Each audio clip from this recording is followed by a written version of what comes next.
À quelques mois de l'élection présidentielle en Côte d'Ivoire, prévue pour octobre 2025, deux principaux partis d'opposition claquent la porte de la Commission électorale indépendante.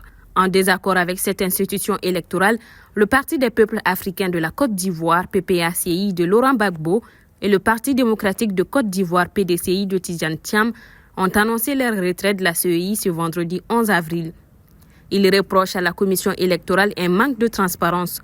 Pour le PPACI, 6 millions de personnes ne méritent pas de figurer sur la liste électorale, parmi lesquelles se trouvent des électeurs morts, fictifs ou mal enregistrés.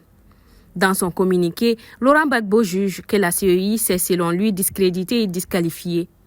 Il accuse cette commission de, je cite, violer ses propres textes pour satisfaire les intérêts du pouvoir, mais aussi d'écarter des leaders de l'opposition de la course à la présidentielle. Fin de citation. Pour rappel, l'ex-chef d'État de la Côte d'Ivoire de 2000 à 2011 est candidat du PPACI pour la présidentielle, mais l'opposant est radié de la liste électorale depuis 2020 à la suite d'une condamnation par la justice ivoirienne. Quant au PDCI, il souligne l'incapacité de la Commission à organiser des élections justes, inclusives, transparentes et crédibles.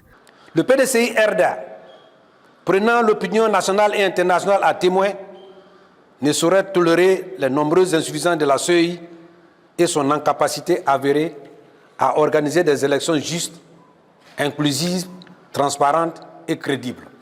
Face au refus systématique du dialogue politique pour améliorer un système décrié par tous, exception faite du parti au pouvoir qui y trouve son compte, le PDCI RDA demande, dès cet instant, à son représentant de suspendre sa participation aux travaux de la CEI centrale, jusqu'à nouvel ordre. Critiquant le processus électoral depuis quelques semaines, ces deux partis politiques d'opposition réitèrent les rappels à un dialogue politique sincère entre le gouvernement, l'opposition et la société civile.